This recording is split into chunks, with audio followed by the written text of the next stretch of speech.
आप सभी को मेरा नमस्कार। तो दोस्तों, आज मैं आपके लिए इस वीडियो में दशा माता की पहली व्रत कथा लेकर आई हूँ। तो प्रेम से बोलिए दशा माता की जय हो।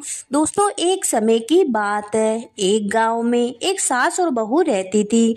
बहू का पति विदेश में था। एक दिन सास ने बहू से अग्नि लाकर भोजन बनाने को कहा। बहू गाँव में अग्नि लेने गई, पर किसी ने उसे अग्नि नहीं दी और कहा कि जब तक दशा माता की पूजा न हो जाएगी अग्नि नहीं मिलेगी। बहू खाली हाथ घर लौट आई और सास से कहा कि गांव में दशा माता की पूजा है, इसलिए कोई अग्नि नहीं देता। शाम को सास अग्नि लेने गांव में गई। तब स्त्रियों ने उसे कहा कि सवेरे बहू आई थी, परंतु हमारे यहाँ पूजा नहीं हुई थी, इसी कारण अग्नि नहीं दे सकी। सास अग्नि लेकर घर के दरवाजे तक पहुंची ही थी कि एक व्यक्ति बछड़ा लिए आया और उसके पीछे ब्याई कलोरी गाय थी। उससे पूछा कि यह गाय क्या पहलोटी की ब्याई है? आदमी ने कहा, हाँ बछड़ा है। सास ने बहू से कहा, हम तुम भी गंडे ले और व्रत करें। दोनों ने गंडे की पूजा की। सास बहू ने 10-10 अथवा 20 फरे बनाए। 21वां एक बड़ा फरा गाय को दे दिया। पूजन करने के बाद सास बहू दोनों पारना करने बैठी।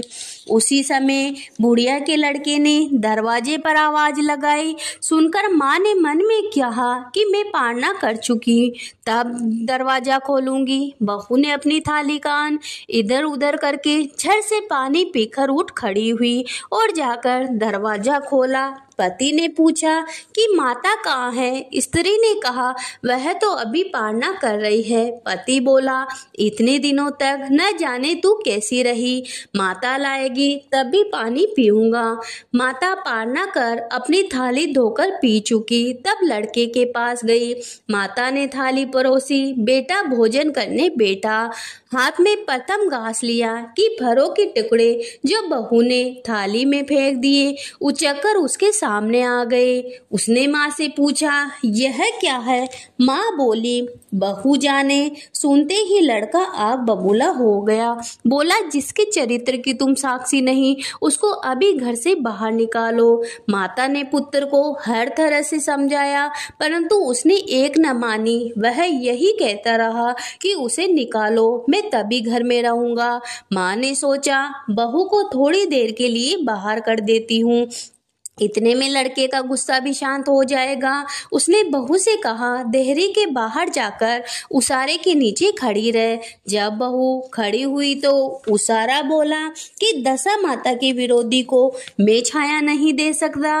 वह वहां से कचरे पर जाकर खड़ी हुई। तब कचरा बोला, इतना भार कूड़े का नहीं है जितना तेरा है, चल हट खड़ी हो। इस तरह वह जहाँ पे भी जाती वहीं से हटाई जाती। वह अत्यंत दुखी होकर जंगल को भाग गई। जंगल में भूखी प्यासी फिरती फिरती वह एक अंधकूप कुएं में गिरी, पर उसे चोट न आई। वह नीचे जाकर बैठ गई। उसी समय राजा नल शिकार खेलते खेलते वहां पहुंचे। उनके साथ के सभी लोग उनसे बिछड़ गए। वे प्यास के मारे भटकते हुए पहुंचे उसी कुएं पर आ गए जिसमें बहू गिरी हुई थी। राजा नल के भाई ने कुएं में लोटा डाला तो बहू ने उस लोटे को पकड़ लिया। तब भाई ने राजा से कहा कि इस कुएं में तो किसी ने लोटा पकड़ लिया। तब राजा ने कुएं के पास जाकर कहा कि भाई, तू यदि पुरुष है तो मेरा धर्म का भाई है, यदि स्त्री है तो मेरी धर्म की बहन है, जो भी हो बोलो। स्त्री ने आवाज दी। राजा ने कुएं के बाहर निकलवा कर हाथी पर बैठाकर अपनी राजधानी में ले आए। महाराज को महलों की ओर आते देखकर महारानी को खबर दी गई कि महाराज आ रहे हैं और एक रानी भी साथ ला रहे हैं। रानी बड़ी दुखी हुई। महाराज सामने आ पहुंचे। तब रानी ने विनय की, महाराज, मुझसे ऐसी क्या भूल हो गई जो आप मेरे रहते दूसरा विवाह करके लाए हो? इस पर नल ने कहा कि यह तो तुम्हारी सोतन नहीं, मेरी सौतेली बहन है। यह सुनते ही रानी का मुंह खिल उठा। राजा ने उसका नाम मुंह मौली बहन रखा। उसके लिए अलग से महल बनवा दिया। एक दिन राजा की एक घोड़ी ब्याई। तब मुंह मौली बहन ने अपनी दासियों से पूछा, घोड़ी पहलौठी की ब्याई है या दूसरी या तीसरी बार? उन्होंने जवाब दिया, ब्याई तो पहली बार ही है। तब उसने रानी से कहा, आओ भावज, हम तुम दोनों दशा माता के डोरे ले। रानी ने पूछा, किसके डोरे और कैसे डोरे, सो मुझे समझाओ। तब वह बोली, दशा माता का व्रत का नियम है कि पहली पहली जब गाय या घोड़ी या स्त्री का प्रसव सुने तब डोरा लेकर व्रत आरंभ करे। 9 व्रत के बाद 10वें दिन उस डोरे की पूजा करके विसर्जन करे। इसी के साथ उसने उसको पालने के नियम भी बतलाए। तब रानी बोली, ननद यह कैसा व्रत है? ननद बोली, भाभी मुझे चाहे जो कह लो, परंतु व्रत के संबंध में कुछ मत कहो। मैं इसी व्रत के कारण मारी मारी फिरी और तुम्हारे देश में आई हूँ। ऐसा कहते हुए श्रद्धा पूर्वक डोरा लिया। 9 दिन तक 9 व्रत किए, 9 कथाएं कही। 10वें दिन विधि पूर्वक पूजन किया, गोला फरा बनाए और शाम को पारना करने बैठी। उसी समय उसके पति को कुछ अनायास सी प्रेरणा हुई और वह अपनी माता से आज्ञा लेकर स्त्री का पता लगाने निकला। घूमता फिरता राजा नल की राजधानी में अपनी स्त्री का पता लगाने लगा। एक कुएं पर उसने औरतों को बातें करते सुना। एक बोली, राजा हाल में मुंह मौली बहन लाए हैं, वह बड़ी ही सुंदर है, आजकल उसी का किया हुआ होता है। दूसरी बोली, वह जैसी सुंदर है वैसी ही धर्मात्मा भी है, जो उसके दरवाजे पर जाता है सादर इच्छा भर भिक्षा पाता है। तीसरी बोली, यह तो सब ठीक है, परंतु अब तक पता नहीं चला कि वह कौन है। बातें सुनकर वह साधु का वेश बनाकर राजा नल की मुंह मौली बहन के द्वार पर पहुंचा और आवाज लगाई तो प्रबंध करता उसे भिक्षा देने लगे। उसने भिक्षा लेने से इनकार कर दिया और कहा, जब भिक्षा देने वाली खुद आकर भिक्षा देगी तभी लूंगा। तब लोगों ने उससे कहा, इस समय वह दशा माता का व्रत करके पारना कर रही है, तब तक ठहरो रहो। वह चुपचाप बैठ गया। पारना कर लेने के बाद वह मुट्ठी में मोती भर कर लाई, परंतु पति को पहचान कर मुस्कुराती हुई लौट गई। दोनों ने एक दूसरे को पहचान लिया। रानी ने ननद को मुस्कुराकर देखा तो पूछा, आज इस परदेसी को देखकर हंसी हो, इसका क्या कारण है? उसने उत्तर दिया, वह तो हमारे ही घर वाले हैं। रानी ने राजा से कहा, तुम्हारी मुंह मौली बहन के घर वाले आए हैं। राजा ने कहा, उनसे कह दिया जाए कि घर जाकर वह अपनी हैसियत से आए, तब मैं अपनी बहन की विदाई करूंगा। वह वापस चला गया। उसने माता से कहा, तुम्हारी बहू राजा नल के यहाँ उनकी बहन होकर रहती है, नियम धर्म से दिन बिताती है। तब माता ने आज्ञा दी कि तुम उसे ले आओ।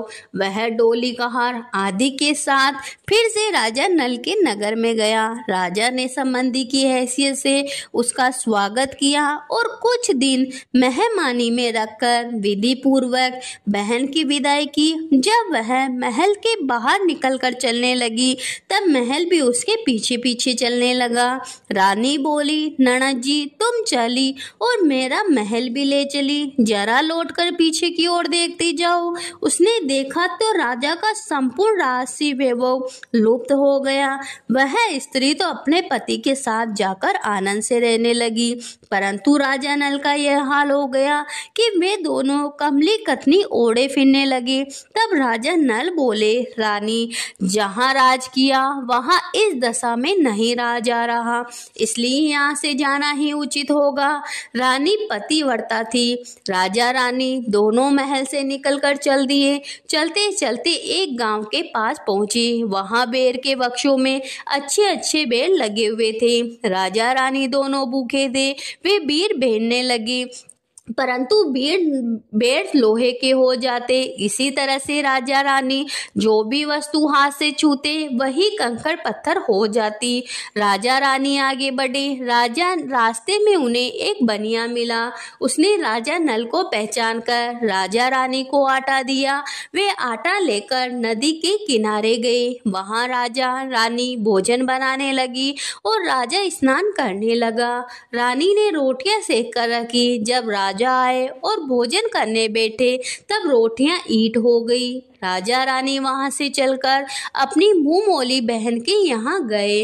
बहन ने सुना कि उनके भाई भौजाई आए हैं। उसने पूछा कि कैसे आए हैं, तो सुना कि लटके चीथड़े आए हैं। और कैसे आए हैं, यह सुनकर उसने बड़ी लज्जा आई। उसने उन्हें एक कुम्हार के यहाँ ठहरा दिया। शाम को थाल सजाकर बहन कुछ भावज से मिलने आई।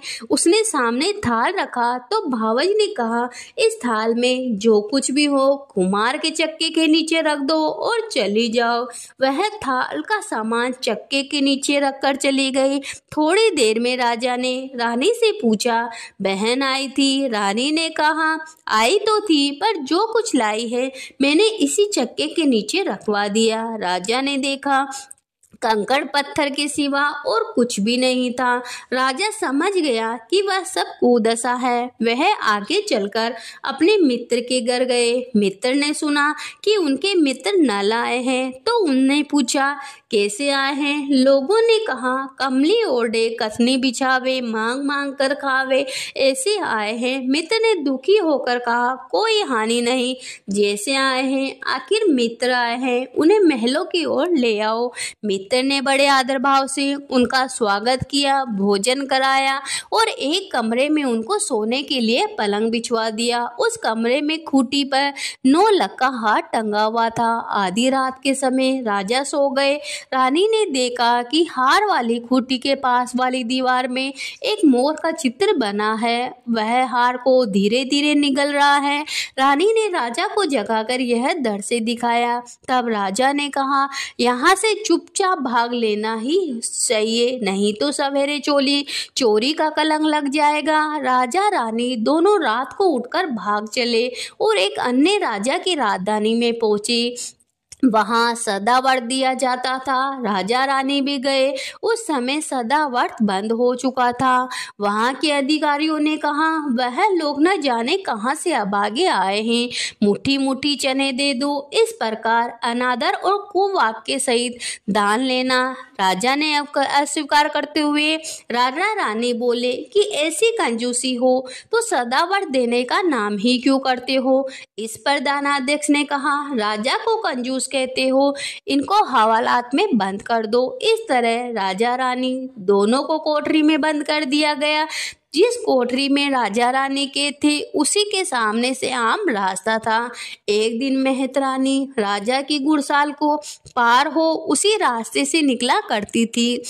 एक दिन वह बहुत देर से निकली। तब रानी ने उसे पूछा कि आज तुम्हें इतनी देर कहाँ लगाई। वह बोली, आज राजा की घोड़ी पहली बार ब्याई है।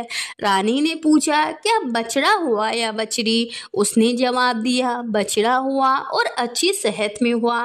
तब रानी ने राजा से कहा, एक बार मैंने तुम्हारी मुंहमौली बहन के डोरे का अनादर किया था, उसी दिन से हमारी दशा बदल गई, इसलिए आज मैं दशा रानी का डोरा लेती हूँ। राजा ने कहा, यहाँ पूजा की सामग्री कहाँ से आएगी? रानी ने कहा, वही दशा रानी सब कुछ करेगी। तब 9 तार राजा की पाक के वह 1 तार अपने अंचल का लेकर रानी ने डोरा बनाया और उसी समय व्रत का ठान लिया। थोड़ी देर में राजा खुद घोड़ी का बछड़ा देखने के लिए उसी रास्ते से निकला। राजा ने नल दमयंती को कोठरी में बंद देखकर पूछा कि ये लोग कौन है और किस अपराध के कारण यहाँ बंद है। पहरेदारों ने कहा, ये लोग भिक्षा लेने आए थे, आपको गालियाँ दे रहे थे, इसी कारण इन लोगों को कैद कर दिया है। राजा ने कहा, यह तो कोई इनका अपराध नहीं है, इनको संतुष्ट करना चाहिए। इनको अभी कैद से बाहर निकाल दो। राजा की आज्ञा अनुसार उसी समय नल दमयंती दोनों को कोठरी के बाहर निकाला गया। राजा उनके पाँव में पद्म चिन्ह और माथे पर चंद्रमा का चिन्ह देखकर पहचान गए कि ये तो राजा नल और दमयंती है। तब उनसे विनीत भाव से क्षमा प्रार्थना की और उन्हें हाथी पर बैठाकर अपने महलों में ले गए। कुछ दिनों बाद राजा नल पूरे सज कर अपनी राजधानी को ओर चले। पहले वे अपने मित्र के यहाँ गए। मित्र ने राजा नल के आने की खबर सुनकर पूछा, मित्र कैसे आए हैं? लोगों ने कहा, अब की बार तो बड़े ठाठ बाढ़ से आए हैं। मित्र ने कहा, अच्छी बात है, आने दो, आखिर मित्र है। राजा रानी दोनों मित्र को महलों में ले आए। उन्होंने उनका स्वागत करके उसी स्थान पर फिर से उनको ठहराया जहां पहले ठहराया था। आधी रात के समय राजा सो रहे थे। रानी पेड़ दबा रही थी। तब उसने देखा कि मोर का चित्र जो हाड़ निगल रहा था उसे उगल रहा है। रानी ने राजा को जगा कर दिखाया। राजा ने भी अपने मित्र को बुलाकर वह चरित्र दिखाया। तब मित्र बोला कि मैंने न तब तुम पे चोरी का इंतजाम लगाया था न अब लगाता हूँ। यह सब कुदशा का कारण था। आप निश्चय रहिए, मेरे मन में कोई मेल नहीं है। मित्र के यहाँ से चलकर राजा मुंह मौली बहन के घर गए। उसने जब सुना कि राजा भैया आए हैं तब पूछा, कैसे आए हैं? लोगों ने कहा, जैसे राजाओं को आना चाहिए वैसे आए हैं। उसने कहा, उनको महलों में आने दो। जब राजा नल हाथी बहन के महल की ओर बढ़ा तब रानी बोली, आप बहन के घर जाइए, मैं तो उसी कुम्हार के घर जाकर ठहरूंगी जिसके यहाँ पहले ठहरी थी। राजा ने कहा, जिसके कारण इतने दुख उठाए तुम उसी से फिर से झगड़ा मोल ले रही हो। रानी नहीं मानी, वह कुम्हार के यहाँ ठहरी। राजा बहन के घर गए। शाम को ननद भावज के लिए थाल लगा कर लाई और भावज के सामने रख दिया। तब भावज सोने चांदी के गहने उतार उतार कर रखने लगी और कहने लगी, खाओ रे सोन मेरे, सोने चांदी रुपए के गहने खाओ, हम तो भूखे नंगे क्या खाएंगे। यह देखकर ननद बोली, मुझसे जो उस समय हो सका था तब भी मैं लाई थी और वही आज भी लाई हूँ। सचमुच चक्का उठाकर देखा तो उसके नीचे मणि माणियों का ढेर लगा था। रानी देखकर स्तब्ध रह गई। वह बोली, ननद तुम्हारा कोई दोष नहीं है, यह सब मेरी कुदशा के कारण था। रानी ने ननद का लाया हुआ सब सामान व कुछ अपनी तरफ से भी दिया, परंतु पूजा का न्योता न दिया। वहां से आगे चली, नदी के तट पर पहुंची तो वही पड़ाव था जहां राजा ने रसोड़ा चिताया था। जब भोजन तैयार हुआ, राजा भोजन करने बैठे, उस समय वे रोटियां जो ईंट हो गई थी फिर से रोटियां हो गई। तब राजा ने पूछा, यह सब क्या कौतुक है? रानी बोली कि ये वही रोटियां हैं जो उस दिन अपने काम में न आई थी। मैं यदि आपसे कहती कि रोटियां ईंट हो गई तो आप नहीं मानते।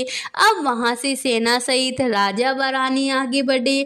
जब राजा नल की फौज अपने राजधानी के पास पहुंची तब सबको अपने राजा को पहचान कर बड़ा आनंद हुआ। वे उन्हें महलों में ले गए। राजा रानी ने महलों में प्रवेश कर तुरंत दशा माता की पूजा का प्रबंध किया और सौभाग्यवती स्त्रियों को आमंत्रित किया। भोग के लिए सब तरह के पकवान बनाए गए। आटे की बटी हुई 10 बत्तियां, 10 गुड़िया शक्कर की गुजिया और 10-10 28वां सुहागिनों के आंचल में डाली गई। सुहागिनियों को श्रृंगार आदि करके दशा रानी की पूजा आरंभ हुई। कलश स्थापित होकर दिया जलाया गया तो बत्ती नहीं जली। तब पंडितों ने विचार करके कहा कि यदि कोई न्योता पाने वाला न्योते से रह गया हो तो स्मरण किया जाए, उसके आ जाने पर ही दीपक जलेगा। रानी ने कहा, मैंने तो सभी को न्योता दिलवा दिया है, सिर्फ आपकी मुंह मौली बहन को न्योता नहीं दिया गया। राजा ने दूतगामी रथ भेजकर मुंह मौली बहन को बुलवा लिया। सुहागिनों को भोजन कराकर विदा किया गया। उसी में समय राजा ने राज्य में हुक्म जारी किया कि अब से मेरी प्रजा के लोग दशा माता का व्रत करेंगे। भगवती दशा माता ने राजा नल के कुष्ठ दूर किए, वैसे सबके करना। व्रत कथा की दूसरी कहानी लेकर आए हैं। तो प्रेम से बोलिए दशा माता की जय हो। दोस्तों, एक समय की बात है, एक नगर में एक राजा के दो रानियां थी। बड़ी रानी के कोई संतान नहीं थी, किंतु छोटी रानी के एक पुत्र था। राजा छोटी रानी और उसके पुत्र को बड़ा प्रेम करते थे। यह देखकर बड़ी रानी को बहुत ईर्ष्या होती। वह राजकुमार के प्राणों की प्यासी हो गई। बड़ी माँ ने उसके गले में काला सांप डलवा दिया। वह लड़का दशा रानी का दिया हुआ था। तो दशा रानी की कृपा से लड़के के गले में सांप पड़ा हुआ। सांप आप ही सरक कर भाग गया। उसे विष के लड्डू दिए। जो ही खाने लगा तो ही दशा माता ने किसी दासी के वेश में प्रकट होकर लड्डू छीन लिए। बड़ी रानी ने उसे पकड़कर गहरे कुएं में डाल दिया और दशा रानी ने उसे बीच में ही रोक लिया। जब दोपहर का समय हुआ और कुंवर कहीं दिखाई नहीं दिया, तब राजा रानी को बड़ी चिंता हुई। जहां तहां लोग उसकी तलाश करने लगे। राजा रानी पुत्र शोक में रोने लगी। तब दशा माता एक भिखारनी के वेश में राजकुमार को एक वस्त्र में छिपाए हुए भिक्षा के लिए राजद्वार पर आई। तब सिपाहियों ने धुतकार कर कहा कि यहाँ तो राजा का कुंवर खो गया और तुझे भिक्षा की पड़ी है, चल हट यहाँ से। तब दशा माता बोली, भाइयों, पुण्य का प्रभाव बड़ा होता है। यदि मुझे भिक्षा मिल जाए तो संभव है खोया हुआ राजकुमार भी मिल जाए।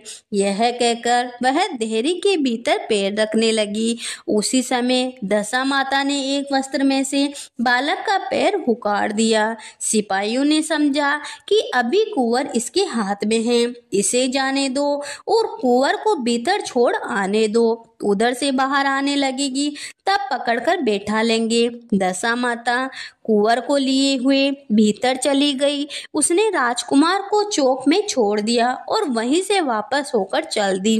परंतु रानी ने उसे देख लिया। उसे डांट कर कहा, तू कौन है? तूने 3 दिन से मेरे लड़के को छिपा कर रखा है, तूने ऐसा क्यों किया? दशा माता उसी शहर ठहर गई। उसने कहा, रानी, मैं तुम्हारे पुत्र को चुराने या छिपाने वाली नहीं हूँ। मैं तो तेरी आराध्य दशा माता हूँ। तुझे सचेत करने आई हूँ कि तेरी सोच तुझे ईर्ष्या रखती है, वही तेरे पुत्र को मारना चाहती है। अपने पुत्र को कभी उसके पास न जाने दो। और सारा हाल कह सुनाया। माता बोली, मैं तुझे चेतावनी देने आई हूँ। तब रानी भगवती के पैरों में गिर पड़ी। उसने विनीत भाव से प्रार्थना की कि जैसे आपने मेरे पुत्र की रक्षा करी, वैसे ही मेरे सुख सौभाग्य की भी रक्षा करना और मेरे यही आप सदैव रहिए। मुझसे जो सेवा पूजा बनेगी सो करूंगी। तब दशा माता ने कहा, मैं किसी के घर में नहीं रहती। जो श्रद्धा पूर्वक मेरा स्मरण करता है उसी के हृदय में मैं रहती हूँ। मैंने तुझे साक्षात दर्शन दिए। इसके उपलक्ष्य में तुम सुहागिनी को न्योता देकर उनको यथाविधि आदर सत्कार से भोजन कराओ और अपने नगर में तथा राज्य में ढिंडोरा पिटवा दो कि सभी लोग मेरा डोरा लिया करे और व्रत किया करे। यह कहकर दशा माता अंतर्धान हो गई। रानी ने शहर भर की सौभाग्यवती स्त्रियों को निमंत्रण देकर बुलाया। उपटन से लेकर शिरोभूषण श्रृंगार तक उनकी यथाविधि सेवा श्रुता करके वह गहने आदि से देकर आंचल भरे और भोजन कराकर विदा किया। शहर और राज्य में ढिंडोरा पिटवा दिया कि अब से सभी लोग दशा माता के डोरा लिया करेंगे। दशा माता की तीसरी कहानी लेकर आई हूँ, तो प्रेम से बोलिए दशा महारानी की जय हो। दोस्तों, एक समय की बात है, एक गांव में एक साहूकार का बड़ा परिवार था। 5 बेटे 5 बहू थी। एक लड़की भी थी। लड़की का विवाह हो चुका था किंतु विदाई नहीं हुई थी। इस कारण लड़की माता पिता के घर में रहती थी। एक दिन साहूकारनी दशा माता के डोरे लेने लगी। उसकी बहुओं ने भी डोरे लिए। उन्होंने सास से पूछा, क्या ननद जी का भी डोरा लिया जाए? सास ने कहा उसे। तब वे बोली कि उनके व्रत के पहले ही अगर विदाई हो गई तब क्या होगा? सास ने कहा, मैं पूजा का सब सामान साथ में दे दूंगी, वह अपने घर जाकर पूजा कर लेगी। लड़की ने दशा माता का डोरा ले लिया, परंतु पूजन के पहले ही उसके ससुराल से उसके पति लेने आ गए। माता ने विधि पूर्वक लड़की की विदाई करी और पूजा का सब सामान रख दिया। जब वह अपने ससुराल पहुंची तो आस पड़ोस की स्त्रियां नई बहू को देखने आई। सब लोग उसकी प्रशंसा करने लगी। किसी की नजर डोरे पर पड़ी तो वह बोली कि बहू की माँ बड़ी टोटका पसंद स्त्री है, इतना जेवर होते हुए भी 2 धागे सूत के उसके गले में क्यों पहना दिए? सास, ननद, देवरानी, जेठानी, घर की सभी स्त्रियां बैठी उसी डोरे की सभी ने निंदा करी। बहू का भी जी उब गया। तब उसने डोरे को तोड़कर जलती हुई भट्टी में डाल दिया। डोरे में आग लगते ही उनके सारे घर में आग लग गई। सब अपने अपने प्राण लेकर भागे। उस जलते घर में वही स्त्री पुरुष दोनों रह गए। दोनों भी गांव छोड़कर चले गए। आगे स्त्री, पीछे उसका पति। दोनों चलते चलते उस गांव में पहुंचे जहां की वह लड़की थी। उसने पति से कहा, जब तक कोई जीविका नहीं है तब तक तुम भाड़ झोंक कर पेट भरो, मैं भी मजदूरी करती हूँ। पति भाड़ झोंकने लगा और स्त्री कुएं पर जाकर बैठ गई। उस कुएं पर सारे गांव की स्त्रियां पानी भरने आती थी। उस लड़की की भाभियां भी आई और उसे वहां बेहाल बैठी देखकर बोली, बहन तुम किसी भले घर की मालूम होती हो, कैसे बैठी हो, किसी के यहाँ काम करोगी?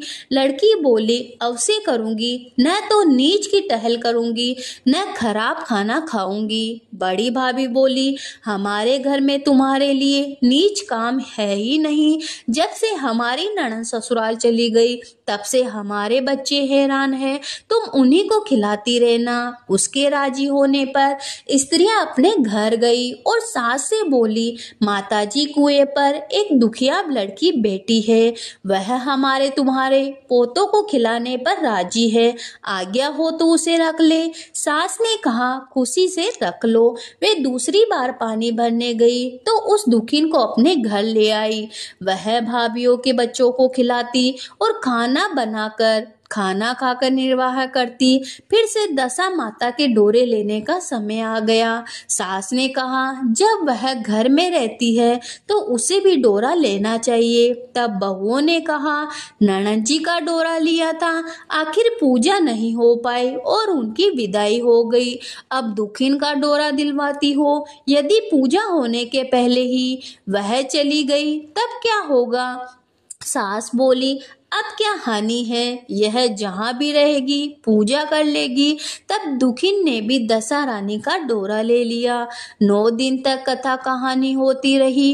व्रत पूजन यथाविधि हुआ। 10वें दिन साहूकारनी की 5 बहू और उसकी सास ने सिर से स्नान किया। घर में गोबर से चौका लगाया, चौका पूरा और पूजा की तैयारी करने लगी।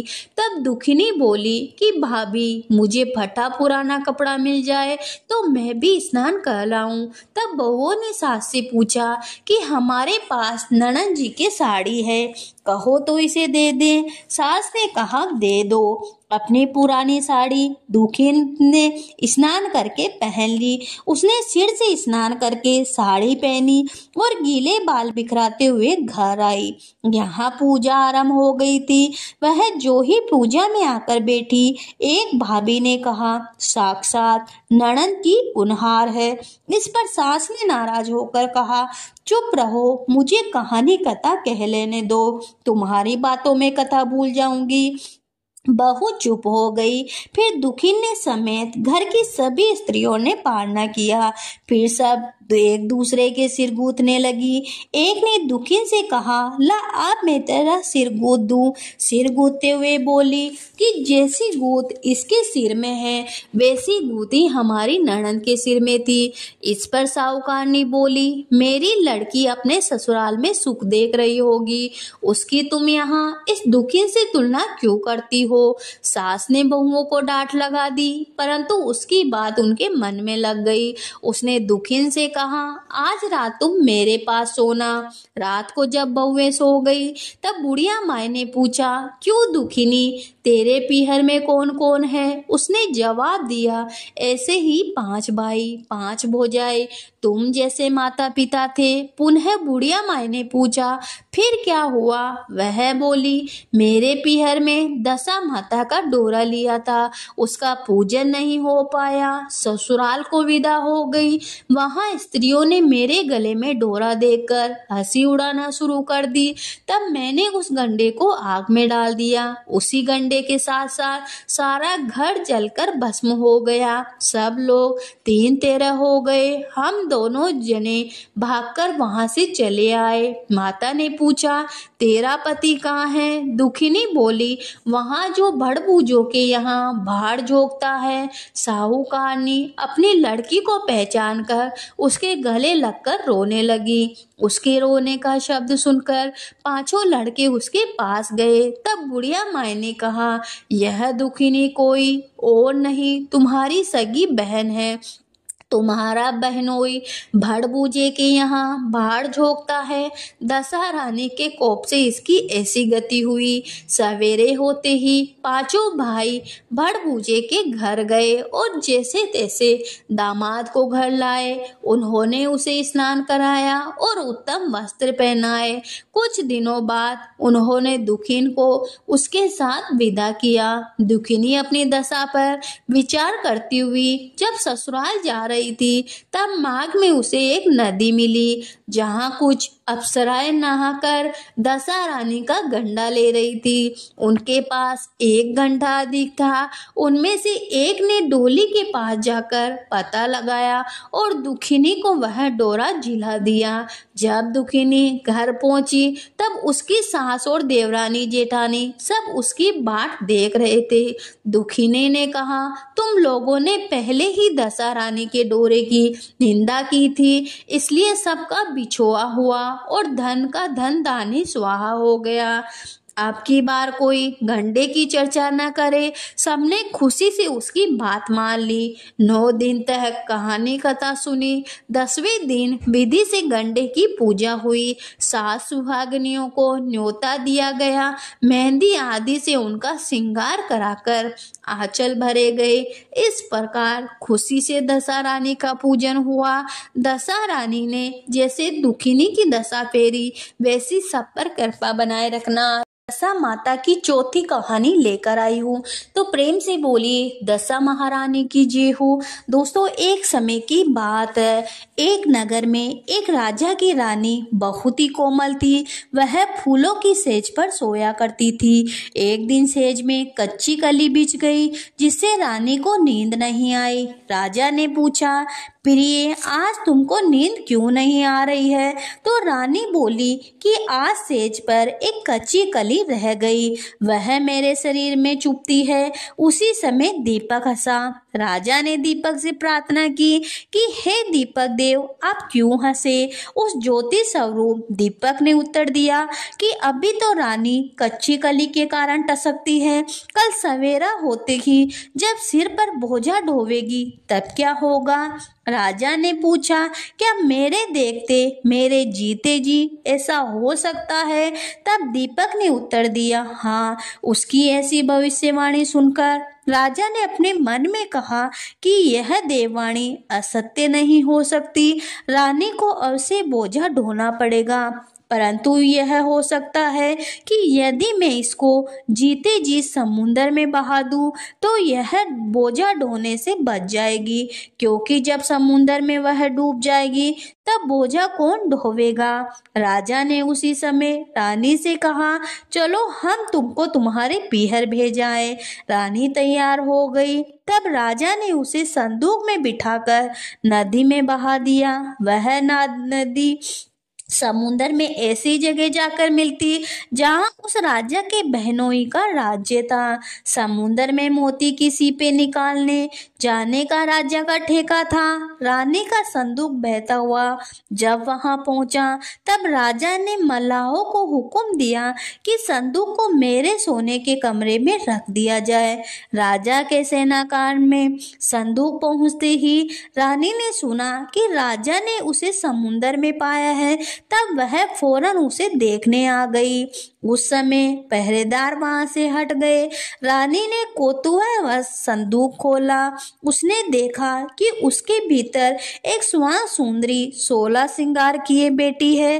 रानी ने अपने जी में सोचा कि अगर राजा इसको इस दशा में देखेगा तो इसी का हो जाएगा और मुझे त्याग देगा, इसलिए इस स्त्री का हुलिया बिगाड़कर संदूक में बंद कर देना चाहिए। उसने रानी के जेवर कपड़े सब उतारकर तथा मैले कुचले फटे पुराने कपड़े पहना दिए और संदूक को वापस बंद कर दिया। राजा जब महल में आया तब उसने रानी से पूछा, क्यों रानी, तुमने देखा इसमें क्या है? रानी ने जवाब दिया, मैंने कुछ नहीं देखा। राजा ने रानी के सामने संदूक खुलवाया तो उसमें फटे पुराने कपड़े पहने एक भिखारनी सी दिख पड़ी। रानी ने कहा, यह तो कोई निर्वासित भिखारनी दिखाई देती है, इसको कारखाने में भिजवा दिया जाए, वहां लकड़ी ढोती रहेगी और खाना खाती रहेगी। राजा ने रानी के कहे अनुसार उसे कारखाने में भेज दिया। एक दिन रानी की सहेलियां नदी में स्नान करके दशा रानी के डोरे ले रही थी। एक डोरा अधिक था, इसी विचार में थी कि यह डोरा किसे दिया जाए। देव योग में उसी समय वह लड़की वहां रानी के वहां जा पहुंची। उन्होंने उसे कहा, बहन, यदि तुम कोई नीच वर्ण हो तो हमारा डोरा ले लो। रानी ने कहा, मुझे अंडे लेने से कोई इनकार नहीं है, परंतु मुझे तो खाने भर को मिलता नहीं, इसकी पूजा कैसे करूंगी? वे बोली कि तुम इसकी चिंता मत करो, हम रोज इस जगह स्नान करने आया करेगी, 9 दिन तक कथा कहानी कहेगी, तुम भी नित्य कथा सुन जाया करो। 10वें दिन पूजा होगी, तब तक दशा रानी चाहेगी तो अवश्य तुम्हारी दशा बदल जाएगी। तब रानी ने श्रद्धा पूर्वक डोरा ले लिया। उसी दिन रानी के पति को यह चिंता उत्पन्न हुई कि रानी को संदूक में रखकर बहा तो दिया, परंतु उसको कोई समाचार नहीं मिला कि क्या हुआ। किसी तरह उसकी टोहा लगानी चाहिए। अस्तु राजा ने नौका पर सवार होकर नदी द्वारा यात्रा करता हुआ अपने बहनों के यहाँ पहुंचा। जब वह लेटने लगा तब बहन से बोला कि मेरे हाथ पैर में बहुत दर्द है, किसी सेवक को बुलवा दो। तब उस रानी ने लकड़ी ढोने वाली भिखारनी को बुलाकर हुक्म दिया कि तू मेरे भाई के पैर दबा। वह बड़े संकोच में पड़ गई, अपने जी में अनेक संकल्प विकल्प करती हुई, पर वह पुरुष का शरीर कैसे छूं, मजबूरन उसे स्वीकार करना पड़ा। राजा के पैर दबाते दबाते रानी को उनके पांव का पदम चिन्ह दिख पड़ा। रानी चुपचाप रोने लगी और उसके आंसू राजा के पैरों पर टपक पड़े। तब उसने पूछा, क्यों रे दासी, क्यों रोती है? तू अपना भेद मुझे बता, मेरे कारण तुझे किसी प्रकार की हानि नहीं पहुंचेगी। तब वह बोली कि जैसा पदम आपके पैर पर है वैसे ही मेरे पति के पैर में था।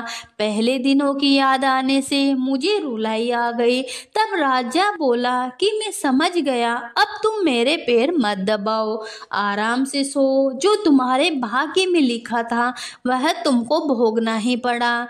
मैंने उसको टालने के लिए जो उपाय रचा उसका उल्टा हुआ। तुम्हें भार ढोना था वो तुम्हें ढोना ही पड़ा। सवेरा हुआ, बहुत दिन चढ़ गया, परंतु अतिथि कि राजा सोकर नहीं उठा, न पेड़ दबाने वाली दासी बाहर निकली। तब उसकी बहन को चिंता हुई। थोड़ी देर बाद दासी बाहर निकल आई और कारखाने में काम करने चली गई। रानी ने अपने भाई के पास जाकर उसे जगाया। तब वह बोला, मेरे माथे में पीड़ा है, मैं अभी नहीं उठूंगा। इस समय मेरा जीव बहुत व्याकुल हो रहा है, मुझे अधिक मत सताओ। रानी ने पूछा, आखिर क्या बात है, कुछ कहो भी। राजा ने कहा, बड़ी लज्जा की बात है, मैंने तुम्हारी भावज को जानबूझकर तुम्हारे पास इसलिए भेजा कि यहाँ इसे आराम से रखा जाएगा, परंतु तुम उससे मजदूरों के साथ लकड़ी डुलवाती हो क्या, इसलिए उसे तुम्हारे पास भेजा था। तब बहन बहुत लाचार होकर बोली कि भैया, वह तो एक सिंदूक में बंद थी, नदी में बहती हुई आई थी, हमें क्या पता कि यह मेरी भावज है। उसने दासी को कहा, उस लड़की वाली दासी को बुला कर लाओ। जब लड़की वाली दासी आए तो उसने भावज से माफी मांगी। बहन के पास रहने के पश्चात वह राजा अपनी रानी के साथ राजधानी लौट कर आया।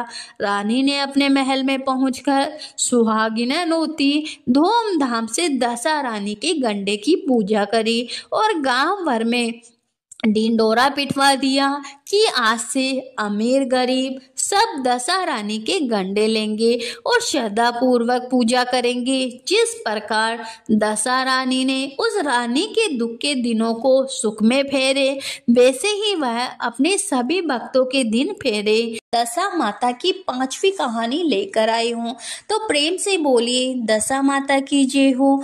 दोस्तों, एक समय की बात है, एक गांव में सास ने अपनी बहू से कहा कि जाओ आग लाकर भोजन बनाओ, बड़ी भूख लग रही है। बहू आग लेने गई।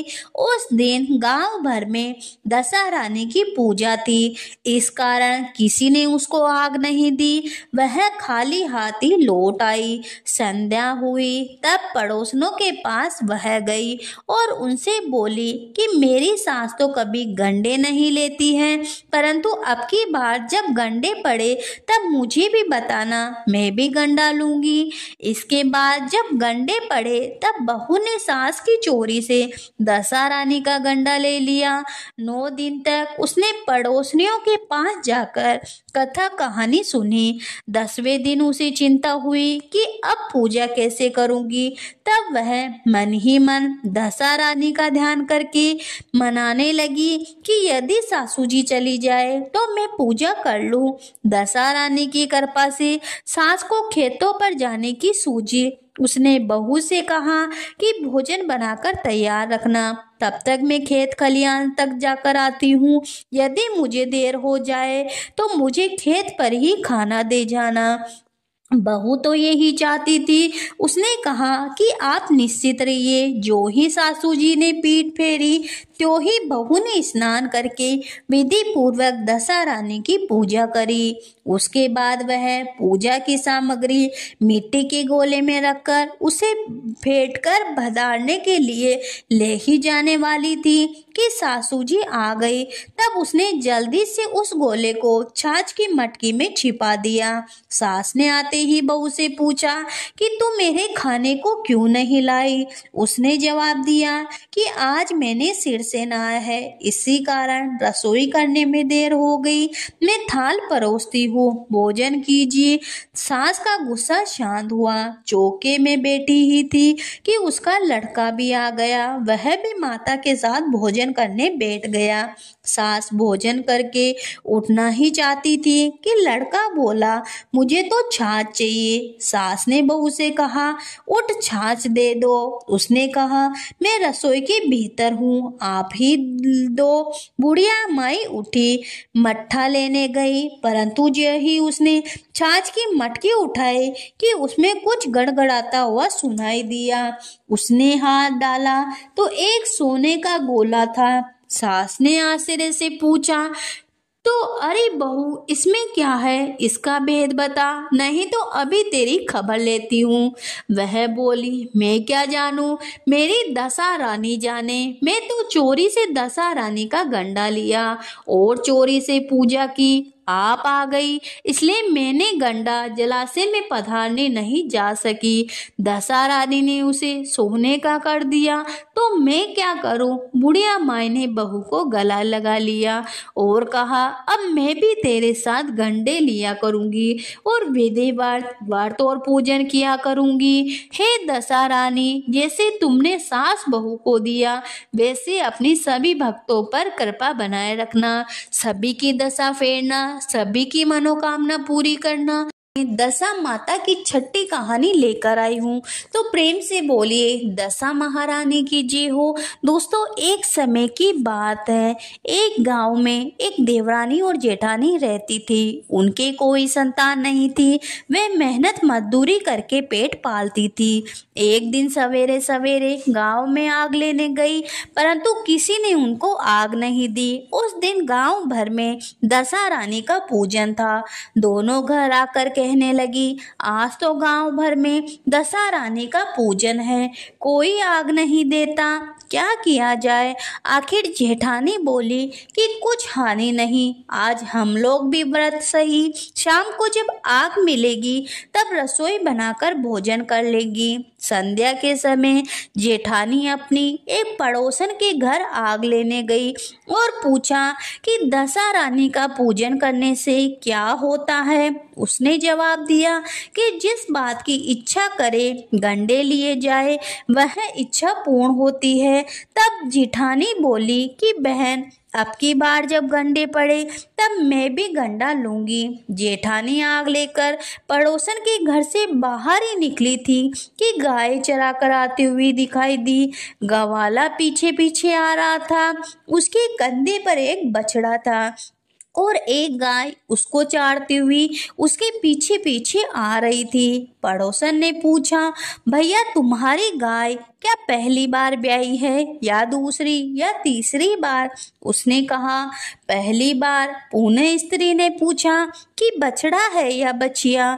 गवाले ने जवाब दिया, बछड़ा है। तब पड़ोसन ने जेठानी से कहा, लो अब घर जाकर दशा रानी का गंडा ले लो, 9 दिन तक कहानी कथा सुनना, 10वें दिन सिर से स्नान करके पूजन करना।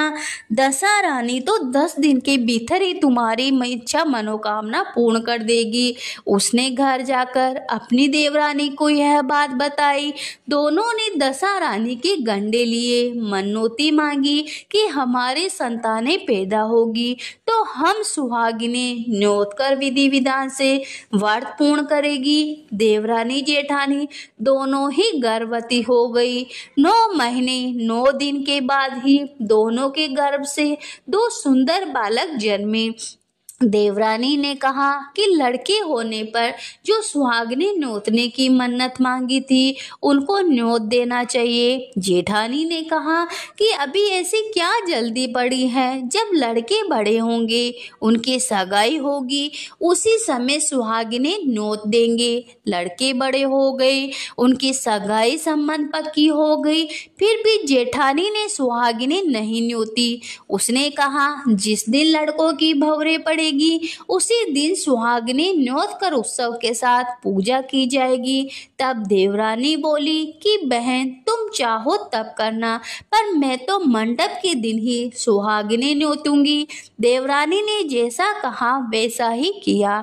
उसने मंडप के दिन सुहागिने न्योत दी, परंतु जेठानी ने कुछ भी परवाह नहीं की। बारात सजाकर दोनों दूल्हे ब्याहने के लिए चल दिए। जिस लड़के के माता ने मंडप के दिन सुहागिने न्योती थी उसका तो विवाह बड़े धूमधाम से पूर्ण हो गया, परंतु जिसकी माता ने सुहागिने नहीं न्योती थी उसको ठीक भंवरों के समय दशा रानी बीच मंडप से हरकर ले गई। दूल्हे को एकदम गायब होते देखकर वर कन्या दोनों पक्षों में हाहाकार मच गया। लड़की की माता बड़े संकट में पड़ गई कि अब यह अधब्याही लड़की किसके सर मंडी जाएगी। पास पड़ोस की चतुर स्त्रियों ने लड़की की माता को समझाया और ब्याह का जो सीधा सामान बचा हुआ था उसे उसी लड़की के हवाले कर दिया। लड़की मांगते भिखारी को सदावत देने लगी। एक दिन एक साधु तीर्थ यात्रा करता हुआ उसी गांव की ओर आया। गांव से बहुत दूर घने जंगल में एक बड़ा पीपल का पेड़ था। लोग उस पेड़ को पारस पीपल कहते थे। उसी पेड़ में दशा रानी का वास था। साधु चलता चलता शाम को उसी पेड़ के नीचे ठहर गया। वहां अंधेरा हो गया। जब दिया बत्ती का समय हुआ तो झाड़ूदार ने आकर उसी पेड़ के पास मैदान में झाड़ू लगाई। फिर बिस्ती ने आकर जमीन छिड़की और माली ने आकर फूल बिखेर दिए।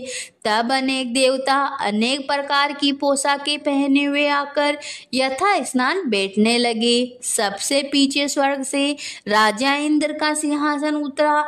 उसी के साथ अनेक अप्सराएं सजा सामान सहित वहां आई और इंद्र के सिंहासन के सामने नाचने लगी। उसी समय दशा रानी उस अतिब्याहे लड़के को गोद में लिए पीपल के पेड़ से उतरी। इंद्र के साथ साथ स्वर्ग से एक सुरा गांव भी उतरी। उसने 2 कटोरे दूध लिए। लड़के ने अतिब्याही के भाग का एक कटोरा दूध अलग निकाल दिया और एक कटोरा दूध पी लिया। जब तक नाच तमाशा होता रहा दशा रानी लड़के को गोद में लिए बैठी रही। सवेरा होते होते देवताओं का दरबार भंग हुआ।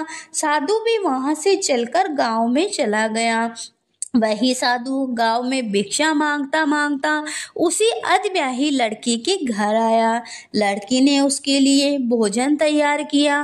बाबा जी भोजन करने बैठे तब लड़की ने 3 पतले परोसकर एक को अधब्याहे वर के नाम से अलग करके सरका दी। एक पत्तल बाबा जी के सामने परोसी और एक पत्तल उसने सामने रखी। बाबा जी ने अपने आप से कहा, वह जो बात वहां देखने में आई वही बात यहाँ भी देखने में आ रही है। लड़की ने पूछा, क्या बाबा जी? बाबा ने बात बतलाते हुए कहा, हम वैरागी लोग ऐसी अनेक बातों को कहा करते हैं। तुमको इन बातों से क्या प्रयोजन है? तुम भी तो भोजन करो। लड़की हट कर गई। फिर भी बाबा चुपचाप रहे। तब लड़की बोली कि आप साधु हैं, मैं सती हूँ। आप या तो अपनी बात का भेद बताइए या मेरा श्राप लीजिए। तब बाबा ने रात का सारा हाल उसे बता दिया। उसने बाबा के साथ उस पीपल के पास जाने का निश्चय किया। बाबा आगे आगे चले, लड़की उसके पीछे चली। बाबा लड़की को पारस पीपल के पास छोड़कर चले गए। जब संध्या हुई तब नित्य की तरह झाड़ूकार ने झाड़ू लगाई, बिस्ती ने जमीन छिड़की, माली ने फूल बिखराए। राजा इंद्र और परियों का नाच गाना होने लगा। उसी समय दशा रानी पीपल से उतरकर दरबार में बैठी। लड़के ने सुरा गाय से दूध लिया और उसने अधब्याही का कटोरा अलग रखकर जो ही अपना कटोरा मुंह से लगाया त्यों ही लड़की कटोरा में हाथ में लेकर वर के सामने आ गई।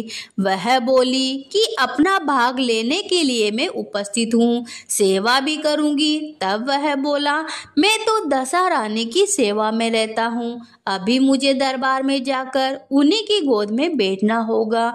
यदि तुम मुझको चाहती हो तो दशा रानी को प्रसन्न करके उनसे मुझको मांग लो। लड़का दशा रानी की गोद में जाकर बैठा। लड़की अप्सराओं के साथ नाचने लगी। जब सवेरा हुआ तब दशा रानी ने कहा, यह नई नाचने वाली लड़की बहुत नाची है। उन्होंने कहा, मैं तुमसे प्रसन्न हूँ, मांग जो कुछ मांगना हो। लड़की ने दशा रानी से वचन ले लिया कि मैं जो मांगू सो पाऊं। तब उसने दौड़कर अपने पति को पकड़ लिया और कहा, मुझे यही चाहिए। दशा रानी ने कहा, तूने मांगा तो बहुत, परंतु मैं वचन दे चुकी हूँ, इस कारण तेरा वर तुझे देती हूँ। राजा इंद्र ने दशा माता से पूछा कि भगवती, यह सब क्या भेद है, जरा मुझे बताइए। तब दशा रानी बोली कि यह लड़का मेरे ही वरदान से पैदा हुआ है।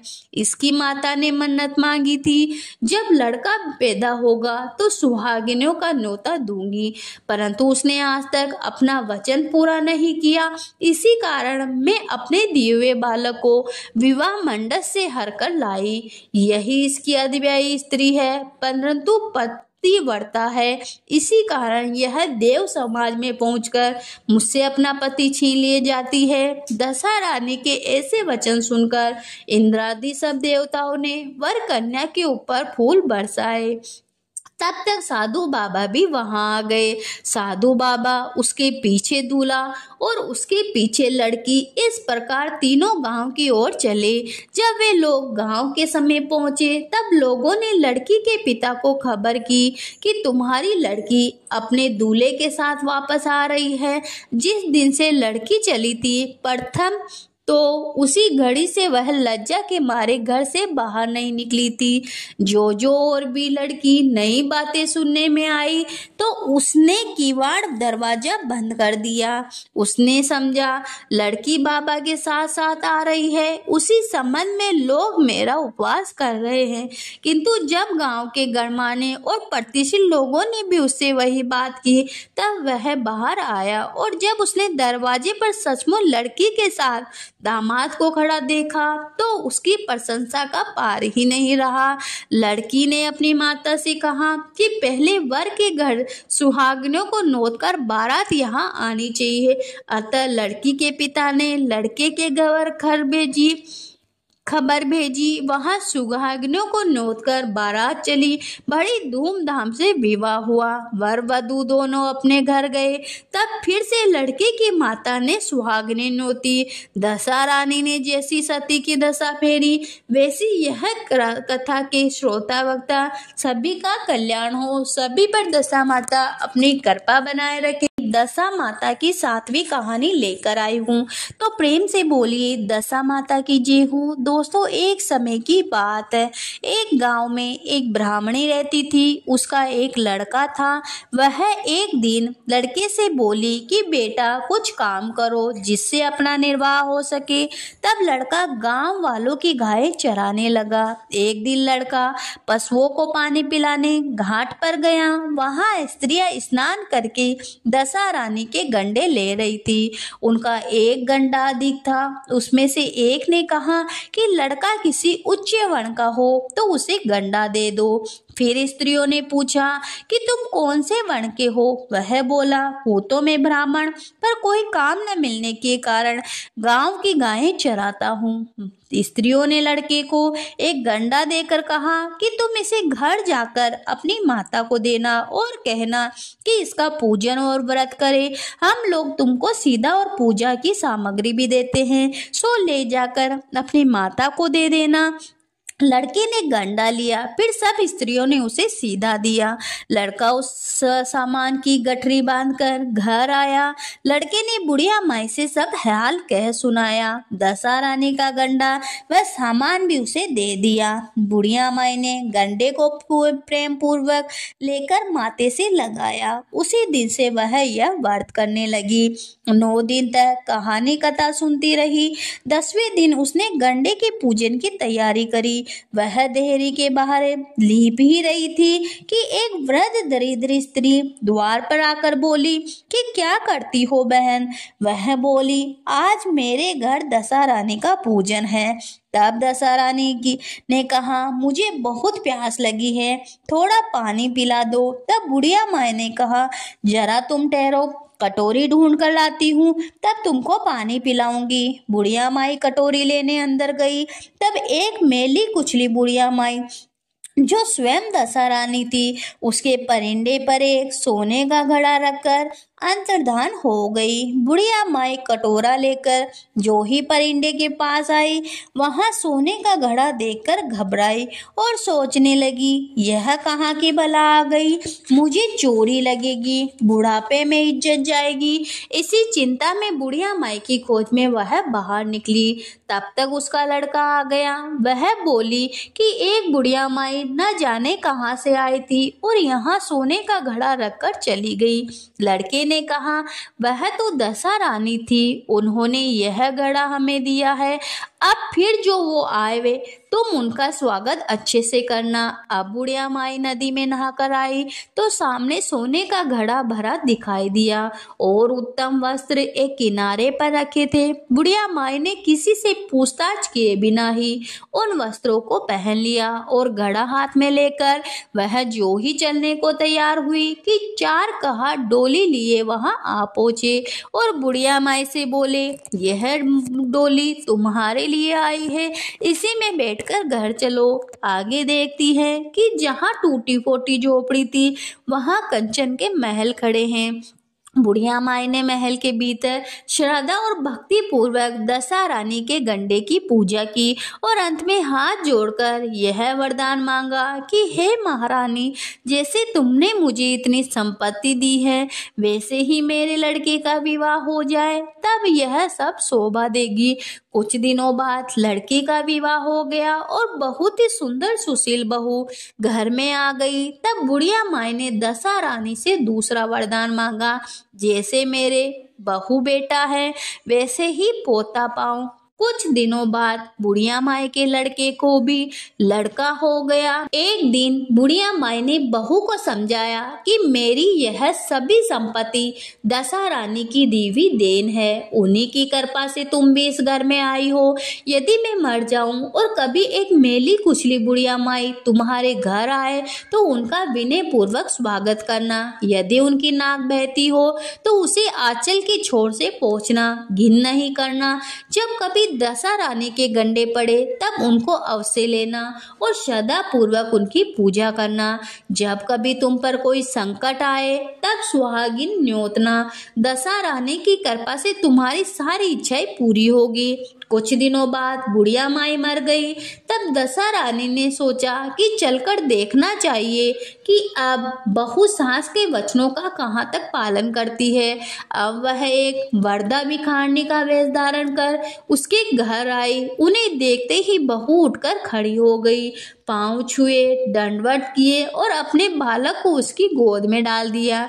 उसकी ऐसी श्रद्धा भक्ति को देखकर दशा रानी ने आशीर्वाद दिया कि तेरी धर्म बुद्धि हो, भगवान सदैव तेरा भला करे, भंडार भरपूर रहे, कभी किसी बात की कोई चिंता तुझे न हो, जो इच्छा करे सो फल पावे। दशा रानी ने जैसी कृपा दृष्टि बुढ़िया ब्राह्मणी पर की वैसी अपने सभी भक्तों पर करना। दशा माता की 8वीं कहानी लेकर आई हूँ, तो प्रेम से बोलिए दशा महारानी की जय हो। दोस्तों, एक समय की बात है, एक नगर में एक राजा के 2 रानियां थी। राजा की अति प्यारी रानी का नाम था लक्ष्मी। राजा की दूसरी रानी पटरानी थी जिसका नाम था कुलक्ष्मी। एक दिन लक्ष्मी रानी काठ की पाटीले मलिन वस्त्र पहनकर कोप वहन में जा लेटी। राजा ने उससे पूछा कि तुम क्या चाहती हो? वह बोली, कुलक्ष्मी रानी को देश निकाला दो। राजा की प्यारी नहीं होते हुए भी कुलक्ष्मी रानी आखिर में पटरानी तो थी ही। लोक लज्जा के कारण उसे सहसा निकाल सकने से लाचार होकर राजा ने उसे उसके पीहर भेजने का बहाना किया। उन्होंने रानी को एक पालकी में सवार कराया और आप घोड़े पर सवार होकर साथ चले। एक संगन वन में पहुंचकर राजा ने पालकी रखवा दी और कहारों को वहां से हटा दिया। इसके बाद वे घोड़ा दौड़ते हुए अपने महल में जा पहुंचे। कुलक्ष्मी रानी को बाढ़ देखते सवेरा हो गया। रानी को प्यास लगी थी। रानी ने एक सारस की जोड़ी को जाते देखा, वह उसके पीछे पीछे हो गई। कुछ देर के बाद एक नदी के तट पर पहुंच गई। रानी ने स्नान किया, समीप ही पानी की प्यास बुझाई। जिस पर रानी ने स्नान किया उसी घाट पर कुछ स्त्रियां स्नान कर रही थी। उन्होंने दशा रानी के गंडे लिए। उनके पास एक गंडा अधिक था। एक रानी को गंडा लेने को कहा। रानी गंडा लेकर डोले में आकर बैठ गई। थोड़ी देर में दशा रानी एक बुढ़िया माई का वेश धारण कर आई और बोली कि बेटी, यहाँ क्या कर रही हो? रानी ने पूछा कि तुम कौन हो? बुढ़िया माई ने कहा, मैं तो तेरी मौसी हूँ। रानी उसके गले लिपट कर रोने लगी। उसने अपनी विपत्ति की कहानी बुढ़िया माई को सुनाई। दशा रानी की कृपा से उसी जगह माया रची गई। रानी के भाई भौजाई आदि सारा पीहर आप ही वहां प्रकट हो गया। रानी ने 9 दिन तक दशा रानी की कहानी कथा सुनी। 10वें दिन गंडे की पूजा की। उसी दिन सवेरे दशा रानी ने कहा कि तुम आज नदी में स्नान करने जाओगी। वहां तुमको जो स्वर्ण कलश मिलेगा उसको ले आना, और जो डोली तुमको लेने के लिए आए उसमें निसंकोच सवार हो जाना। रानी नदी में स्नान करने गई। वहां स्नान करके निकली तो किनारे 2 सोने के कलश रखे दिखाई दिए। उन्हीं के पास सुंदर रेशमी वस्त्र सवार हुए थे। रानी ने वस्त्र पहनकर घड़े भरे और जो ही अपने स्थान की ओर चलना चाहा, तो ही एक डोली सामने से आती दिखाई दी। रानी समझ गई, हो न हो इसी डोली के बारे में मौसी ने मुझे बताया था। वह फौरन डोली में सवार होकर अपने घर गई। वहां सब स्त्रियों समेत रानी ने दशा रानी के गंडे की पूजा की, सुहागिनों को भोजन करवाया, पारना किया। तभी रानी अपने पीहर परिवार में आनंद पूर्वक हिल मिलकर रहने लगी। सहसा राजा को रानी का स्मरण हुआ। वह चलता चलता उस स्थान पर पहुंचा जहां वह रानी का डोला रखाया था, परंतु उसे यह देखकर बड़ा आश्चर्य हुआ कि जहां संगन वन था वहां सुंदर रंग नगर बसा हुआ है। राजा के प्रश्न करने पर लोगों ने कहा वह कुलक्ष्मी रानी का नगर है। तब तो राजा और भी आश्चर्य में डूब गया। महलों के पास जाकर इतला कराई कि अमुक राजा मिलने आया है। रानी ने राजा के महल के भीतर बुलवाया और वहीं डेरे पर ठहराया।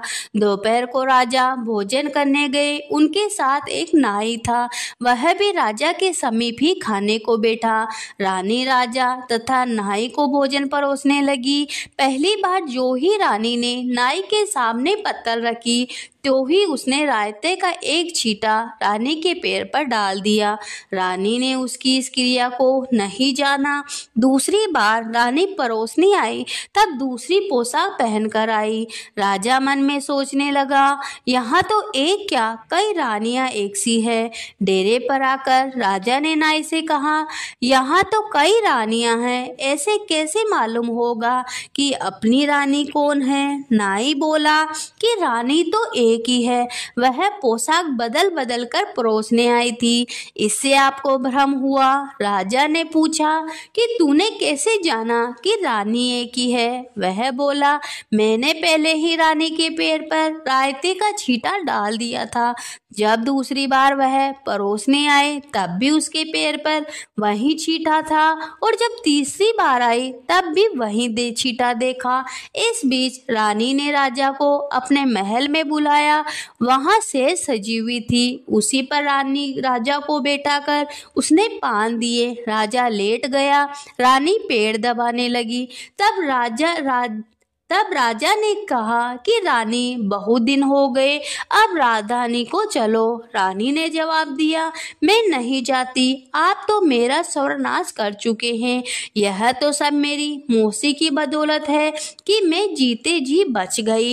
इस पर राजा ने पश्चाताप करते हुए माफी मांगी। तब रानी बोली कि मैं केवल एक ही शर्त पर आपके साथ चल सकती हूँ, यह बाग बगीचे आपकी राजधानी के समेत पहुँच जाए, जिससे जब मेरा भी जी चाहे आपके महल रहूं और जब भी चाहे तब मौसी के महल में चली आऊं। मेरी मौसी बड़ी दयावान और भोली भाली है।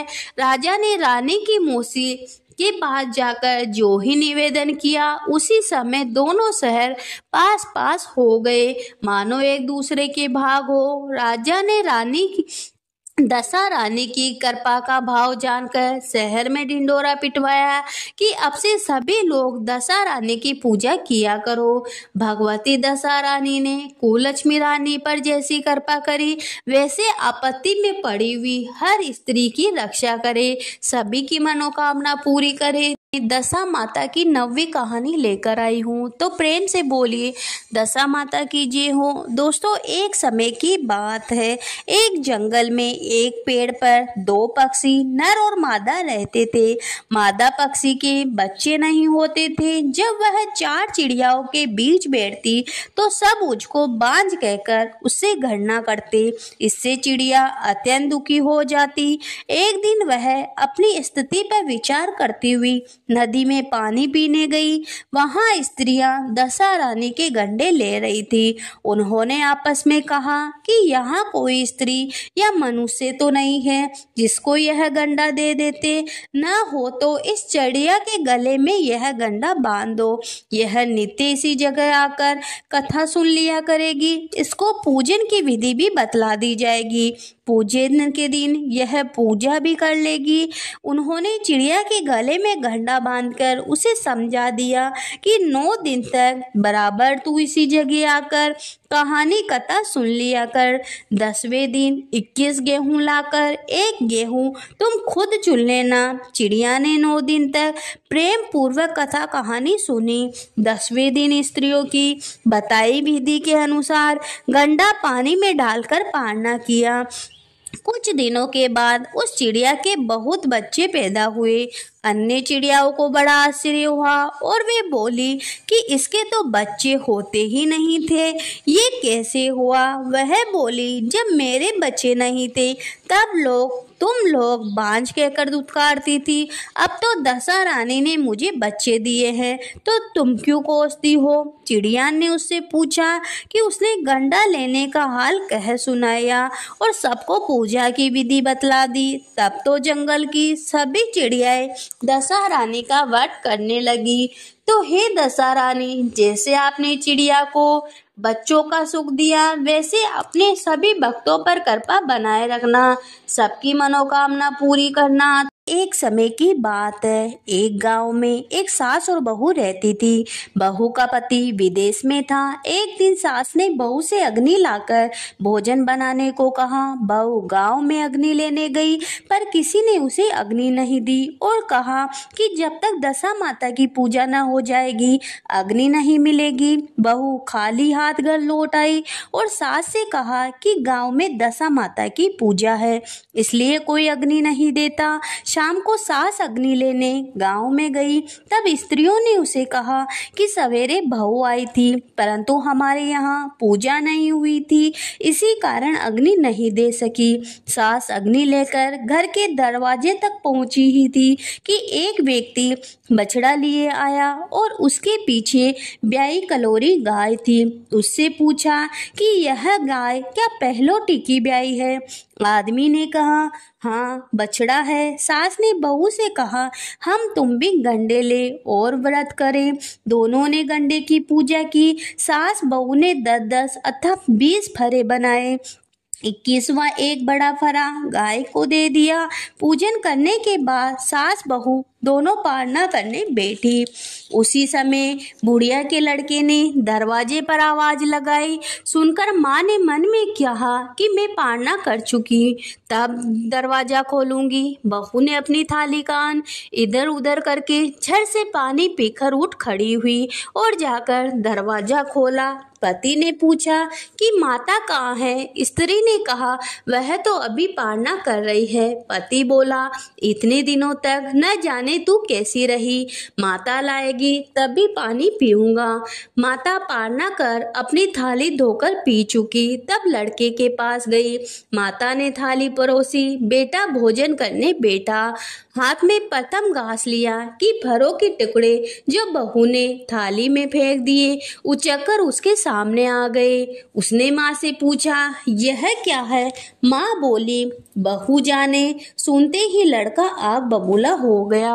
बोला, जिसके चरित्र की तुम साक्षी नहीं उसको अभी घर से बाहर निकालो। माता ने पुत्र को हर तरह से समझाया परंतु उसने एक न मानी। वह यही कहता रहा कि उसे निकालो, मैं तभी घर में रहूंगा।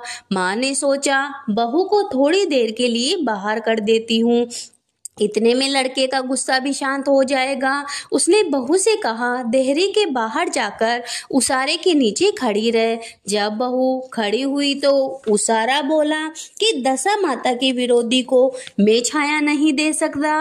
वह वहां से कचरे पर जाकर खड़ी हुई। तब कचरा बोला, इतना भार कूड़े का नहीं है जितना तेरा है, चल हट खड़ी हो। इस तरह वह जहाँ पे भी जाती वहीं से हटाई जाती। वह अत्यंत दुखी होकर जंगल को भाग गई। जंगल में भूखी प्यासी फिरती फिरती वह एक अंधकूप कुएं में गिरी, पर उसे चोट न आई। वह नीचे जाकर बैठ गई। उसी समय राजा नल शिकार खेलते खेलते वहां पहुंचे। उनके साथ के सभी लोग उनसे बिछड़ गए। वे प्यास के मारे भटकते हुए पहुंचे उसी कुएं पर आ गए जिसमें बहू गिरी हुई थी। राजा नल के भाई ने कुएं में लोटा डाला तो बहू ने उस लोटे को पकड़ लिया। तब भाई ने राजा से कहा कि इस कुएं में तो किसी ने लोटा पकड़ लिया। तब राजा ने कुएं के पास जाकर कहा कि भाई, तू यदि पुरुष है तो मेरा धर्म का भाई है, यदि स्त्री है तो मेरी धर्म की बहन है, जो भी हो बोलो। स्त्री ने आवाज दी। राजा ने कुएं के बाहर निकलवा कर हाथी पर बैठाकर अपनी राजधानी में ले आए। महाराज को महलों की ओर आते देखकर महारानी को खबर दी गई कि महाराज आ रहे हैं और एक रानी भी साथ ला रहे हैं। रानी बड़ी दुखी हुई। महाराज सामने आ पहुंचे। तब रानी ने विनय की, महाराज, मुझसे ऐसी क्या भूल हो गई जो आप मेरे रहते दूसरा विवाह करके लाए हो।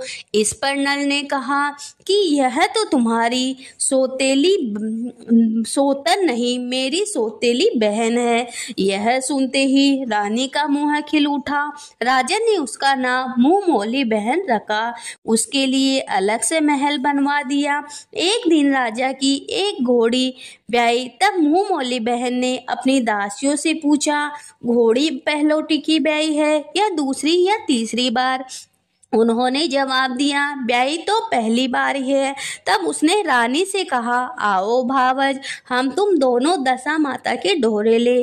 रानी ने पूछा, किसके डोरे और कैसे डोरे, सो मुझे समझाओ। तब वह बोली, दशा माता का व्रत का नियम है कि पहली पहली जब गाय या घोड़ी या स्त्री का प्रसव सुने तब डोरा लेकर व्रत आरंभ करे।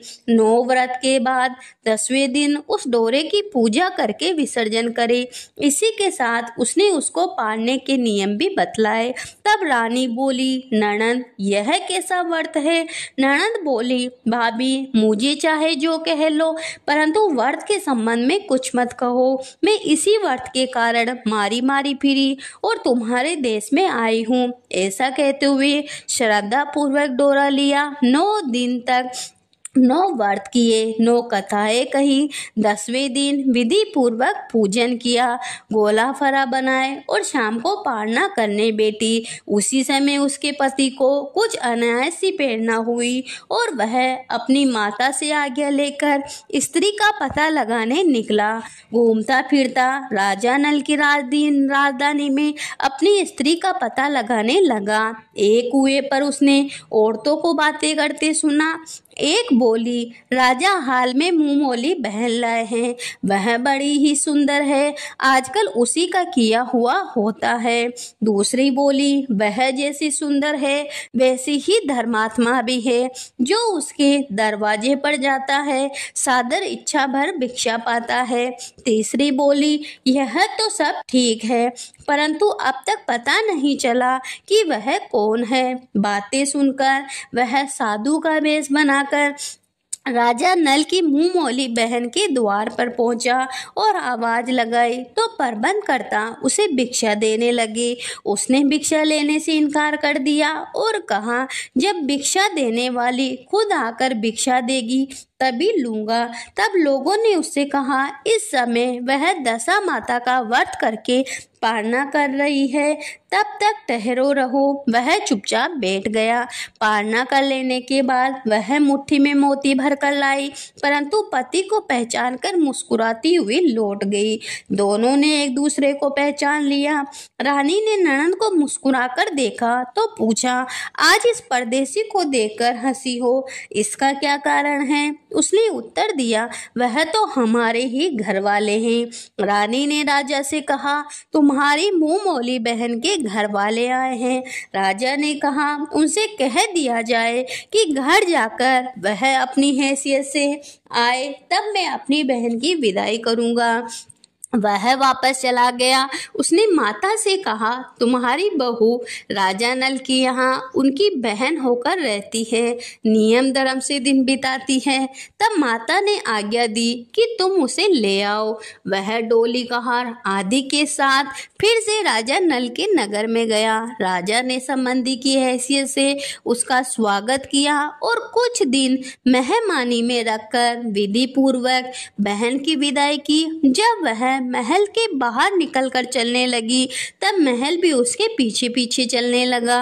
रानी बोली, ननद जी तुम चली और मेरा महल भी ले चली, जरा लौटकर पीछे की ओर देखती जाओ। उसने देखा तो राजा का संपूर्ण राजसी वैभव लुप्त हो गया। वह स्त्री तो अपने पति के साथ जाकर आनंद से रहने लगी, परंतु राजा नल का यह हाल हो गया कि वे दोनों कमली कतनी ओढ़े फिरने लगे। तब राजा नल बोले, रानी, जहां राज किया वहां इस दशा में नहीं रहा जा रहा, इसलिए यहाँ से जाना ही उचित होगा।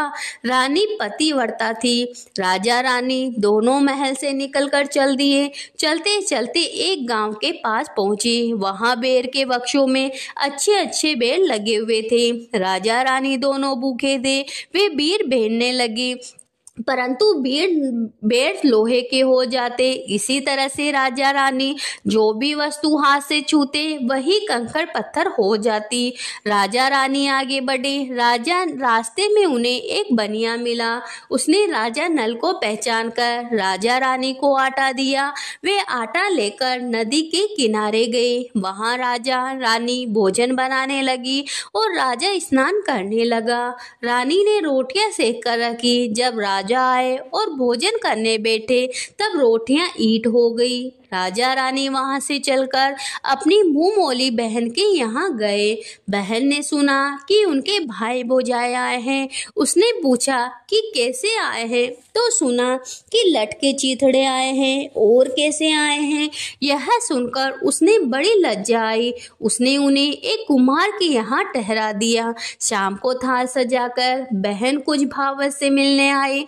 उसने सामने थाल रखा तो भावज ने कहा, इस थाल में जो कुछ भी हो कुम्हार के चक्के के नीचे रख दो और चली जाओ। वह थाल का सामान चक्के के नीचे रखकर चली गई। थोड़ी देर में राजा ने रानी से पूछा, बहन आई थी? रानी ने कहा, आई तो थी, पर जो कुछ लाई है मैंने इसी चक्के के नीचे रखवा दिया। राजा ने देखा कंकड़ पत्थर के सिवा और कुछ भी नहीं था। राजा समझ गया कि वह सब कुदशा है। वह आगे चलकर अपने मित्र के घर गए। मित्र ने सुना कि उनके मित्र नल आए हैं, तो उनने पूछा, कैसे आए हैं? लोगों ने कहा, कमली ओढ़े कसनी बिछावे मांग मांग कर खावे, ऐसे आए हैं। मित्र ने दुखी होकर कहा, कोई हानि नहीं, जैसे आए हैं आखिर मित्र आए हैं, उन्हें महलों की ओर ले आओ। मित्र ने बड़े आदर भाव से उनका स्वागत किया, भोजन कराया और एक कमरे में उनको सोने के लिए पलंग बिछवा दिया। उस कमरे में खूंटी पर 9 लख का हार टंगा हुआ था। आधी रात के समय राजा सो गए। रानी ने देखा कि हार वाली खूंटी के पास वाली दीवार में एक मोर का चित्र बना है। वह हार को धीरे धीरे निगल रहा है। रानी ने राजा को जगाकर यह डर से दिखाया। तब राजा ने कहा, यहाँ से चुपचाप भाग लेना ही चाहिए, नहीं तो सवेरे चोरी का कलंक लग जाएगा। राजा रानी दोनों रात को उठकर भाग चले और एक अन्य राजा की राजधानी में पहुंचे। वहां सदाव्रत दिया जाता था। राजा रानी भी गए। उस समय सदाव्रत बंद हो चुका था। वहां के अधिकारियों ने कहा, वह लोग न जाने कहां से अभागे आए हैं, मुट्ठी मुट्ठी चने दे दो। इस प्रकार अनादर और कुवाक्य सहित दान लेना। राजा ने अस्वीकार करते हुए राजा रानी बोले कि ऐसी कंजूसी हो तो सदाव्रत देने का नाम ही क्यों करते हो। इस पर दानाध्यक्ष ने कहा, राजा को कंजूस कहते हो, इनको हवालात में बंद कर दो। इस तरह राजा रानी दोनों को कोठरी में बंद कर दिया गया। जिस कोठरी में राजा रानी के थे उसी के सामने से आम रास्ता था। एक दिन मेहत रानी राजा की घुड़साल को पार हो उसी रास्ते से निकला करती थी। एक दिन वह बहुत देर से निकली, तब रानी ने उसे पूछा कि आज तुम्हें इतनी देर कहाँ लगाई। वह बोली, आज राजा की घोड़ी पहली बार ब्याई है। रानी ने पूछा, क्या बछड़ा हुआ या बछड़ी? उसने जवाब दिया, बछड़ा हुआ और अच्छी सेहत में हुआ।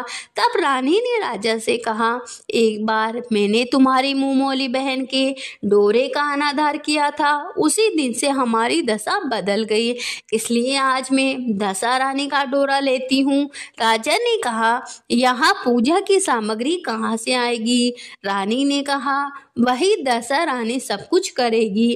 तब 9 तार राजा की पाक के वह 1 तार अपने अंचल का लेकर रानी ने डोरा बनाया और उसी समय व्रत का ठान लिया। थोड़ी देर में राजा खुद घोड़ी का बछड़ा देखने के लिए उसी रास्ते से निकला। राजा ने नल दमयंती को कोठरी में बंद देखकर पूछा कि ये लोग कौन है और किस अपराध के कारण यहाँ बंद है। पहरेदारों ने कहा, ये लोग भिक्षा लेने आए थे, आपको गालियां दे रहे थे, इसी कारण इन लोगों को कैद कर दिया है। राजा ने कहा, यह तो कोई इनका अपराध नहीं है, इनको संतुष्ट करना चाहिए, इनको अभी कैद से बाहर निकाल दो। राजा की आज्ञा अनुसार उसी समय नल दमयंती दोनों को कोठरी के बाहर निकाला गया।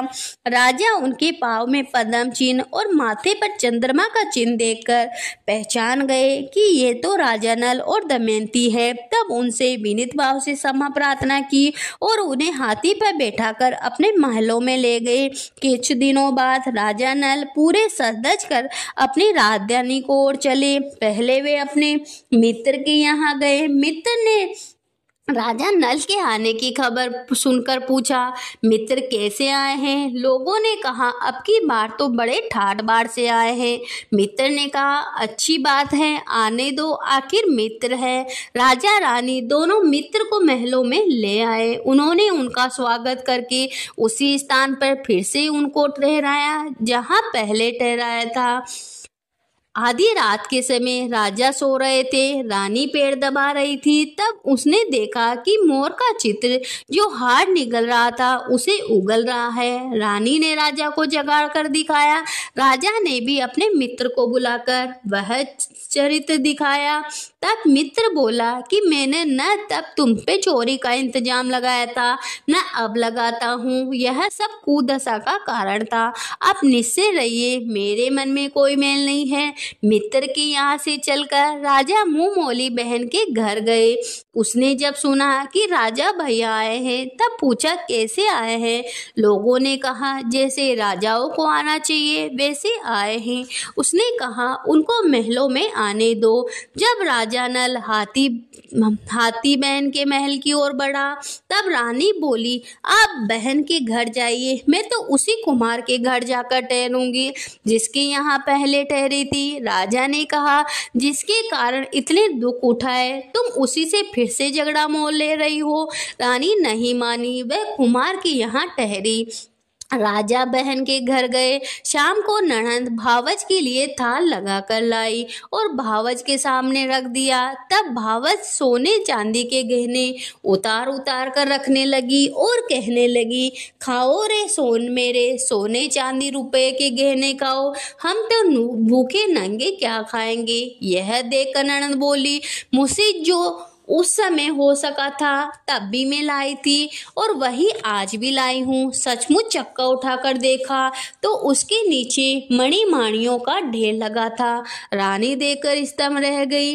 वह बोली, ननद तुम्हारा कोई दोष नहीं है, यह सब मेरी कुदशा के कारण था। रानी ने ननद का लाया हुआ सब सामान व कुछ अपनी तरफ से भी दिया, परंतु पूजा का न्योता न दिया। वहां से आगे चली, नदी के तट पर पहुंची तो वही पड़ाव था जहां राजा ने रसोड़ा चिताया था। जब भोजन तैयार हुआ, राजा भोजन करने बैठे, उस समय वे रोटियां जो ईंट हो गई थी फिर से रोटियां हो गई। तब राजा ने पूछा, यह सब क्या कौतुक है? रानी बोली कि ये वही रोटियां हैं जो उस दिन अपने काम में ना आई थी। मैं यदि आपसे कहती कि रोटियां ईंट हो गई तो आप नहीं मानते। अब वहां से सेना सहित राजा व रानी आगे बढ़े। जब राजा नल की फौज अपने राजधानी के पास पहुंची तब सबको अपने राजा को पहचान कर बड़ा आनंद हुआ। वे उन्हें महलों में ले गए।